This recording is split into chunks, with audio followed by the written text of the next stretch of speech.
Hello అండి, అందరికీ నమస్కారం. నేను మీ కట్టా కార్తీక్. కంటెంట్లోకి వెళ్ళే ముందు ఒక చిన్న ప్రపోజల్. ప్రపంచ యాత్రికుడిగా పేరు పొందినటువంటి నా అన్వేషణ అనేటువంటి యూట్యూబర్ని, ప్రస్తుతం ఏ దేశంలో ఉన్నాడో కరెక్ట్గా నాకు తెలియదు కానీ, మన దేశాన్ని తీసుకొచ్చి నడి సెంటర్లో బట్టలు ఓడదీసి జనమంతా చూస్తుండగా నిలబెట్టి, అప్పుడు అతని ఫీలింగ్స్ ఏంటి, అతని ఫీలింగ్స్ ఏంది అన్నది వీడియో తీసి మళ్ళీ అతనికే చూపిస్తే ఎలా ఉంటుంది, ఈ ప్రపోజల్ ఎందుకు పెడుతున్నాను అన్నది నేను మళ్ళీ చెప్తాను, కంటెంట్లో చెప్తాను. మీ అభిప్రాయం కూడా కావాలి ఈ ప్రపోజల్ మీద. ఇక కంటెంట్లో పోదాం.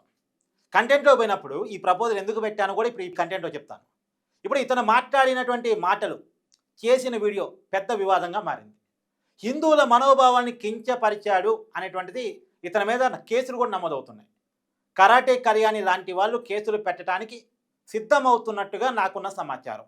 ఈ వీడియో చేస్తున్నప్పటికీ వాళ్ళు కేసులు పెట్టడానికి సిద్ధమవుతున్నట్టుగా నాకున్న సమాచారం. ఇంతకీ ఏం మాట్లాడాడు? మొన్ననే ఇతని మీద ఒక వీడియో చేశాను. శివాజీ తల్లిని ఎలా అవమానించాడు, ఎలా లాభాస్తో మాట్లాడేటువంటి ప్రయత్నం చేశాడు అనేటువంటిది మొన్న చెప్పాను. ఇప్పుడు అసలు హిందువుల మనోభావాన్ని ఏ రకంగా కించపరిచాడు, కేవలం శివాజీ తల్లిని మాత్రమే కాదు, మనందరం కూడా తల్లిగా భావించి పూజించేటువంటి పవిత్రమైనటువంటి సీతమ్మ వారి మీద కూడా, ద్రౌపది దేవి మీద కూడా కామెంట్ చేశాడు ఈ గనుడు. ఒక్కసారి మీరు వినండి. చివరికి ధర్మాన్ని సత్యాన్ని బోధిస్తున్నటువంటి గరికపాటి నరసింహరావు గారి మీద కూడా కామెంట్ చేశాడు. ఒక్కసారి దాని మీద నినాదం, ఇంకా అవతల వాడు ఎలా అవుతాడు, 18 ఏళ్ళ వాడు 55 ఏళ్ళ వాడు మేమే ఆగలేము. పంతులు గారు మేము కట్ చేసేస్తే అవుతారు మీరు. గరికపాటి గారిది కట్ చేయాలట. ఇవన్నీ రాసి పెట్టుకోండి. చివరికి ఎవరిది కట్ చేయాలనేది కూడా మనం మాట్లాడుకుందాం. చీరలోను మీ అందం నిండుగా కప్పుకునే బట్టల్లోనే ఉంటుంది తప్పితే సామాను కనపడే దాంట్లో ఏం ఉండదు. చెప్పడానికి వీడెవడు రా మాట్లాడడానికి అని మనం అనొచ్చు కదా. అమ్మాయిని ఒక్కసారి ఆలోచించాలి. మాకు కొంచెం ప్రమాదకరమైన వేషం ఏమొచ్చిందంటే, జీన్స్ టీ షర్ట్ వచ్చింది, అవయవాలు పొందిగ్గా బిగువుగా కనపడుతుంటే కుర్రాడు ఎవడన్నా ఊరుకోగలండి. అసలు మనం ఎందుకు ప్రదర్శించాలి? నా హక్కు అంటే ఏం చెబుతారో అది వాడి హక్కు. ఇది రేపు చేయడం అబ్బాయిల హక్కు చేస్తామని సిద్ధాంతం పెడితే సౌదీ అరేబియాలో గానా వాళ్ళ హక్కులు పోతాయి. ఇప్పుడు అమ్మాయిలు మీకు చెప్తున్నాను, మీరు గొడ్డ మొక్కలు ఇప్పుకొని తిరగని మీ స్వేచ్ఛ ఇంపార్టెంట్, మీ సేఫ్టీ ఇంపార్టెంట్. ప్రపంచంలో రాబోయే 100 సంవత్సరాల్లో ఏదైనా మిమ్మల్ని ప్రశ్నిస్తే ఈ వీడియో చూపించండి. ఇందాక నేను పెట్టిన ప్రపోజల్ దీనికోసం. అమ్మాయిలు బట్టలు ఓడ తీసుకొని వాళ్ళకున్న గుడ్డ పీలికలు కూడా తీసుకొని న్యూడిగా తిరగాలట. ఇతన్ని న్యూడిగా తిప్పితే ఇతని ఫీలింగ్స్ ఎలా ఉంటాయి? ఫీలింగ్స్ ఎలా ఉంటాయి? అందుకే నేను చెప్పింది, బట్టలు ఓడదీసి నడి సెంటర్లో నిలబెట్టి జనమంతా చూస్తుండగా అతని ఫీలింగ్స్ ఏందనేది అతనికి పంపిస్తే బుద్ధి వస్తుంది. ఏం మాట్లాడుతుండో ఏమైనా అర్థమవుతుందా? ఇప్పుడు ఇతను ఎందుకు షర్ట్ వేసుకుని వీడియో చేశాడు? షర్టు కింద ఉన్నటువంటి డ్రాయరు అన్నీ ఓడదీసుకుని వీడియో చేయొచ్చు కదా. వీళ్ళకి బట్టలు కావాలి. ఇప్పుడు నేను చూస్తున్నా గత 2 రోజులుగా అనసూయకి సపోర్ట్గా నాగబాబు మాట్లాడారు, నిండుగా బట్టలు వేసుకుని మాట్లాడాడు. ప్రకాష్ రాజు మాట్లాడాడు, నిండుగా బట్టలు వేసుకుని మాట్లాడాడు. ఇప్పుడు అదేగా అనసూయకి కూడా మనం చెప్తుంది, ఎవరికైనా చెప్తుంది ఏంది, బట్టలు నిండుగా వేసుకుందామా బయటకు వచ్చినప్పుడు మళ్ళీ ఆ పదం, మళ్ళీ చీరే కట్టుకోవాలని, జీన్స్ ప్యాంటే వేసుకోవాలని, చుట్టిదారే వేసుకోవాలని ఎవరూ కండిషన్స్ పెట్టట్లా. ఇక్కడ ఎవరు మోరల్ పోలీసింగ్ చేయట్లా.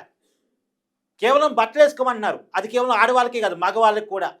మగవాళ్ళు ఎలాగైతే ధరిస్తున్నారో ఆడవాళ్ళు కూడా అంతే నిండుగా బట్టలు వేసుకొని బయటికి రానమ్మా, సమాజం బాగాలేదు, సమాజం యొక్క పరిస్థితులు బాగలేవు అనేది ఒక జాగ్రత్త కోసం చెప్తున్న మాట.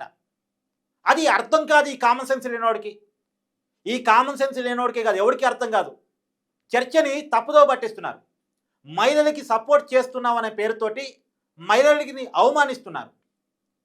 లాభాష మాట్లాడేవాడికి, తల్లిని తిట్టేవాడికి మహిళల మీద గౌరవం ఉన్నట్ట, మహిళల మీద ప్రేమ ఉన్నట్ట, వాడు మహిళలకు సపోర్ట్గా మాట్లాడినట్ట, న్యూడ్గా రోడ్డు మీద తిరగాలట. ఏది ఆది మానవ టైంలో అప్పుడు న్యూడ్గా తిరిగేవాళ్ళు, అప్పుడు బట్టలు లేవు. మళ్ళీ ఆ కల్చర్ కావాలని కోరుకుంటున్నాడు. అనాగరిక సమాజంలోకి నెట్టాలని ఈ అనాగరికుడు అనుకుంటున్నాడు. ఆది మానవ టైంలో బట్టలు లేవు కదా, మగవాళ్ళకి ఆడవాళ్ళకి ఎవరికి లేవు కదా.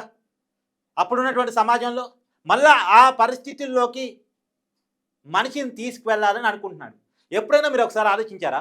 ఒక సినిమా ఆడియో ఫంక్షన్లో, ఏ సినిమా ఆడియో ఫంక్షన్ అయినా కావచ్చు, హీరో నిండుగా బట్టలు వేసుకొని వస్తాడు. పెద్ద మనిషిలాగా పద్ధతిగా వస్తాడు. కానీ హీరోయిన్ని మాత్రం ఆఫ్ డ్రెస్లే వేపిస్తారు. వాళ్ళు వేసుకోరు, వేపిస్తారు. వాళ్ళకి అలా చెప్తారు. రియాలిటీ అది. మీకు సినిమా ఇండస్ట్రీతో ఎవరైనా పరిచయస్తులు ఉంటే ఒకసారి అడిగే ప్రయత్నం చేయండి. వాళ్ళతో గ్లామర్ అంటే వాళ్ళని కేవలం గ్లామరస్ డాల్స్గా చూపించి మార్కెట్ చేసుకుంటుంది ఎవరు? మార్కెట్ అవసరాల కోసం అమ్మాయిని ఒక సరుకుగా మార్చేసి జనాల్లోకి తప్పుడు అభిప్రాయాలని పంపిస్తుంది ఎవరు? సినిమా ఇండస్ట్రీ కాదా? ఒక్క సినిమా ఇండస్ట్రీ వల్లే సమాజం చెడిపోయింది నేను అన్ను, ఖచ్చితంగా అనను. కానీ సినిమా ఇండస్ట్రీ కూడా ఒక కారణం, ఒక మేజర్ కారణం. సినిమా ఇండస్ట్రీ ఇన్ఫ్యాక్ట్ చాలా ఉంటుందండి. నేను చెప్తున్నాను కదా, మహేష్ బాబు శ్రీమంతుడు సినిమాలో గ్రామాలను దత్తత తీసుకోండి అని పిలుపుతో చాలామంది గ్రామాలను దత్తత తీసుకున్నారు. చిరంజీవి సినిమాల ద్వారా రక్తదానాలు చేయండి, నేత్రదానాలు చేయండి అని ప్రచారం చేస్తే చాలామంది చేశారు. సినిమా సెలబ్రిటీలకి చాలా పెద్ద ఫాలోయింగ్ ఉంటుంది. ఎన్టీ రామారావు ఒక సామాన్యుడు సినిమా సెలబ్రిటీగా హైలైట్ అయ్యి తర్వాత రాజకీయాల్లోకి వస్తే ఆయన రాముడిలాగా కనిపించాడు, కృష్ణులాగా కనిపించాడు. ఒక రాముడు కృష్ణుడే పార్టీ పెడుతున్నారు అనుకోని జనాలు పెద్ద ఎత్తున బ్రహ్మరథం పట్టారు. పార్టీ పెట్టిన 9 నెలలు అధికారంలోకి వచ్చాడు. తెలుగుదేశం పార్టీ ఎన్టీఆర్ పెట్టినప్పుడు అదొక చరిత్ర. ఎందుకు? సినిమా హీరోగా జనాలకి బాగా దగ్గర అయ్యాడు ఎన్టీ రామారావు. సినిమా సెలబ్రిటీలకి అంత ఫాలోయింగ్ ఉంటుంది. మరి సినిమా చూపిస్తున్న ఒక తప్పుడు ఖర్చు జనం మీద ఇంపాక్ట్ చూపిస్తుందిగా. సినిమా సెలబ్రిటీలు బయట సెలబ్రిటీ లైఫ్ స్టైల్ కూడా జనాల మీద ఇంపాక్ట్ చూపిస్తుందిగా. అందుకని సెలబ్రిటీలుగా ఉన్న వాళ్ళు ప్రత్యేకించి హీరోయిన్స్, అది కూడా హైదరాబాద్లో 2 సంఘటనలు జరిగినాయి కాబట్టి దురదృష్టకరమైన సంఘటనలు, బయటకు వచ్చినప్పుడు కొద్ది నిండి అయిన బట్టలతో రండి అని శివాజీ ఒక జాగ్రత్త కోసం చెప్పాడు. ఆ చెప్పిందంటూ ఒక తప్పుడు పదాలు ఒక 2 వాడాడు, అన్పార్లమెంటరీ వర్డ్స్. అవి హైలైట్ అయినాయి. ఈ ఉద్దేశం పక్క పోయింది. ఈ ఉద్దేశం వీళ్ళకి అర్థం కాల, ఇన్మెచ్యూర్డ్ పీపుల్కి అర్థం కాలే. ఇప్పుడు గరికపాటి గారు ఈ జనరేషన్కి అర్థం కావడం కోసం కొన్ని ఉదాహరణలు తీసుకొని చెప్తారు. అర్థం కావడం కోసం, జనాల మైండ్లోకి ఎక్కడం కోసం చెప్తారు. నీతిలాగా చెప్పేదానికంటే కొన్ని ఉదాహరణలతో చెప్తే అది బాగా జనంలోకి వెళ్ళిద్ది అని చెప్పేసి నవ్విస్తూ, మెప్పిస్తూ, వెనసొంపుగా పెట్ట కథలతో చెప్తారు ఆయన. ఆ చెప్పేదాంట్లో పాయింట్ పట్టుకొని గరికపాటి గారిని అంటాడు. ఇప్పుడు ఇక్కడ శివాజీ మాట్లాడిన 2 పదాలు తప్పైతే ఇతను మాట్లాడిన పదాన్ని ఏమనుకోవాలి? లాభాషి మాట్లాడాడు కదా, కోసేస్తాను మాట్లాడాడు కదా. సరే, ఇంకొక పదం వినిపిస్తాను, ఒక్కసారి మీరు వినండి. సరే, సీతాదేవి తర్వాత ద్రౌపది ఏ టీషర్ట్లు వేసుకున్నారా రేపులు అయ్యాయి ఆ రోజుల్లోనే. రేపు మగవాడి సీతాదేవి మీద, ద్రౌపదీదేవి మీద రేపులు అయ్యాయా? పురాణం తెలుసా వీడికి అసలు? దవడపళ్ళు రాళ్ళ కొట్టాలి ఇన్ని. సీతాదేవి గొప్పతనం తెలుసా వీడికి? సీతాదేవి మీద ఎవడో ఒక అనామకుడు ఏదో కామెంట్ చేశాడని అగ్ని ప్రవేశం చేసి మరి తన ప్రాతివత్యాన్ని చూపించుకున్న మహాతల్లి ఆవిడ. ఆమె మీద రేపు జరిగిందని చెప్తాడు ఆవిడు. ఏం మాట్లాడుతున్నాడు? కామన్ సెన్స్ ఉందా వీడికి అసలు? వీడి పురాణం తెలుసా? ద్రౌపది చీర లాగినందుకు ఒక పెద్ద యుద్ధం జరిగింది. కురుక్షేత్ర మహాయుద్ధం, మహాసంగ్రామం జరిగింది. శ్రీకృష్ణుడు నడిపించాడు. 5 పాండవులు 100 మంది కౌరవుల్ని మట్టు పెట్టేశారు. కేవలం స్టార్ట్ అయింది ద్రౌపది చీర లాగడం కాడే. ఇది పురాణం, ఇది చరిత్ర. తెలుసా వీడికి? హిందువుల మనోభావాలతో సంబంధం లేకుండా ఇష్టం వచ్చినట్టు మాట్లాడతాడా? సౌదీ గురించి, వాళ్ళ థాయిలాండ్ గురించి, ఆ దేశాల కల్చర్తో మన్ని పోలుస్తాడా? వాడు నిజంగా ఆ దేశాలంటే ఇష్టం అయితే ఆ దేశాల్లో ఉండిపోమనండి, ఆ దేశాల సంకనాకమనండి. మన తెలీదా ఏ దేశంలో ఏ పరిస్థితులు ఉన్నాయో? ఏ దేశంలో ఏ పరిస్థితులు ఉన్నాయో మనకు తెలీదా? కొన్ని ఇస్లామిక్ కంట్రీస్లో కేవలం దీన్ని ఏమంటారు, గురకా తీసినందుకు మొన్ననే నేను ఎక్కడ వార్త చదివాను. ఆఫ్ఘనిస్తాన్లో తాలిబాన్లు గుర్కా లేదని ఒక మహిళను కాల్చి చంపారు, డైరెక్ట్గా కాల్చి చంపారు.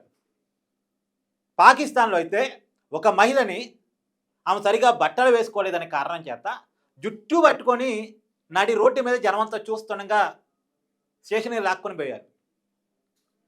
మీరు చూడండి కావాలంటే గూగుల్లోకి వెళ్ళి. పాకిస్తాన్లో పరిస్థితులు ఎలా ఉంటే, తాలిబాన్ల ఆఫ్ఘనిస్తాన్లో ఎలా ఉంటే, బంగ్లాదేశ్లో ఎలా ఉన్నాయి, ఇప్పుడు ఇస్లామిక్ కంట్రీస్లో ఎలాంటి నిబంధనలు ఫాలో అవుతారు బట్టల విషయంలో. మనకేమీ మరి అలా లేదు. మనకి స్వేచ్ఛ ఉంది, మనకి సమానత్వం ఉంది. కానీ అది మితిమీరకూడదు, దానికి ఒక హద్దులు ఉండాలి, స్వేచ్ఛకు హద్దులు ఉండాలి, హద్దులు దాటిపోకూడదు, సమాజాన్ని చెడగొట్టేలా ఉండకూడదు, సమాజాన్ని రెచ్చగొట్టేలా ఉండకూడదు, సమాజాన్ని పాడు చేసేలా ఉండకూడదు, మన కల్చర్ని, మన సంస్కృతిని, మన సాంప్రదాయాన్ని వెక్కిరించేలా ఉండకూడదని ఎవరు చెప్పినా చెప్తేది. వెక్కిరించేలా ఉండకూడదని చెప్పడానికి చెప్తున్నాం మనం అంతే. అంతేగాని మహిళల బట్టల మీద ఆంక్షలు పెట్టాలని కాదు. మహిళల బట్టల మీద కాదు, మగవాళ్ళ బట్టల మీద కూడా ఇక్కడ ఎవరు ఆంక్షలు పెట్టలేదు. కాకపోతే మగవాళ్ళైనా ఆడవాళ్ళైనా బయటకు వచ్చేటప్పుడు నిండుగా బట్టలేసుకొని రావాలని చెప్తాం అంతే. మగవాళ్ళైనా ఆడవాళ్ళైనా. ఇప్పుడు మగవాడు కడ్డారితోనే రోడ్డు మీద నడుస్తా అంటే ఒప్పుకుంటాం మనం. ఆడవాళ్ళని పక్కన పెట్టండి, మగవాళ్ళని మనం ఒప్పుకుంటామా? ఇప్పుడు ఈ నాయాలు అంటున్నందుకు నేను ఎప్పుడు ఇలాంటి పదాలు వాడిని, కానీ ఇతను మాట్లాడిన పదాలు, ఇతను మాట్లాడినటువంటి చేష్టలు ఇవన్నీ కూడా కొన్ని బాధ అనిపించి అనాల్సి వస్తుంది. కడ్డారి మీద రోడ్డు మీద నడుస్తాడు, ఒప్పుకుంటారా మన జనాలు? పిచ్చోడు అనుకుంటారు, చితకబాస్తారా బాధరా? ఇప్పుడు కడ్డారి మీద వెళ్ళొద్దు అని చెప్పడం తప్పవుద్దా? ఇక్కడ అమ్మాయిలకని చెప్తాం, అబ్బాయిలకని చెప్తాం. బయటకు వచ్చినప్పుడు నిండుగా బట్టలేసుకురామని చెప్తాం. ఎలాగైతే మొన్న వీడియో చేసినప్పుడు నాగబాబు నిండుగా బట్టలేసుకొని ఒక వీడియో రిలీజ్ చేశాడు, ప్రకాష్ రాజ్ ఎలా అయితే నిండుగా బట్టలేసుకొని ఒక వీడియో రిలీజ్ చేశాడు, అలాగే ఉండమని అందరికీ చెప్తాం. ఎలాగైతే ఇప్పుడు నేను షర్టు పాయింట్ వేసుకొని వీడియో చేస్తున్నాను, అదే నిక్కరమే చేస్తే నన్ను కూడా తిడతారు కదా. కేవలం నిక్కర వేసుకొని వీడియో చేస్తే ఎవరిని తిట్టరు? నా ఎదురు ఉన్న కెమెరామ్యాన్ నిండుగా బట్టలేసుకుని ఉన్నాడు. అదే అమ్మాయిలకైనా అబ్బాయిలకైనా నిండుగా బట్టలు ధరించాలని చెప్తాం. ఇక్కడ అమ్మాయిల టాపిక్ ఎందుకు వచ్చిందంటే అమ్మాయిల మీద ఈ మధ్యకాలం దాడులు పెరిగాయి కాబట్టి, వాళ్ళు వేసుకున్న బట్టల మీద విమర్శలు ఉన్నాయి కాబట్టి వాళ్ళకు జాగ్రత్త కోసం చెప్పారు. ఇక్కడ యూజ్లెస్ ఫెలో, అర్థం కాదు నీకు? సీతమ్మ వారిని, ద్రౌపదిని అవమానిస్తావు నువ్వు. ఇతను 14 ఏళ్ల బాలికతో తప్పేంటి అంటాడు. ఇక అర్థం చేసుకోండి మీరు, తప్పేంటి అంటాడు. ఇలాంటి యూజ్లెస్ ఫెలోని ఏమనాలిగా? మంచికి చెడుకి సంబంధం లేకుండా ఒక కాంట్రవర్సీ సబ్జెక్ట్లోకి ఏలుపెట్టి తను చర్చలోకి రావటం కోసం ఇస్తా వచ్చినట్టు మాట్లాడి, కొంతమంది సైకోలు ఉంటారు ఇలాంటి వాళ్ళని కూడా ఇష్టపడేవాళ్ళు, అలాంటి వాళ్ళ కోసం వీడియోలు చేసి తనను తాను చర్చలో పెట్టుకోవడం కోసం సమాజాన్ని పక్కదో పట్టించేటువంటి ఇలాంటి వ్యక్తుల్ని ఏం చేస్తే బాగుంటుంది? అందుకే నేను మొదట్లో పెట్టిన ప్రపోజల్ పెట్టాను. ఎదా నగ్నంగా తిరగాలని అంటున్నాడు కదా, బట్టలు లేకుండా రోడ్డు మీదకి వెళ్ళాలని అమ్మాయిలకు పిలుపునిస్తున్నాడు కదా. అమ్మాయిలకి ఎందుకు పిలుపునివ్వాలి? అబ్బాయిలకు కూడా పిలుపునివ్వద్దాం. అది ఇతని నుంచి స్టార్ట్ చేద్దాం. బట్టలు లేకుండా రోడ్డు మీద నడవటం అనేటువంటిది అన్వేషణ నుంచి స్టార్ట్ చేద్దాం. నేను అన్వేషణకి పిలుపునిస్తున్నా, బట్టలు లేకుండా రోడ్డు మీద నడవటం స్టార్ట్ చేయి. రా, ఇండియా వచ్చి నడి రోడ్డు మీద బట్టలు లేకుండా నడువు. నిన్ను ఎలా చూస్తారు జనం, నీకేం బుద్ధి చెప్తారు అని చూద్దాం. మీరేమనుకున్నారు కూడా కామెంట్ రూపంలో తెలియజేయండి. Thank you.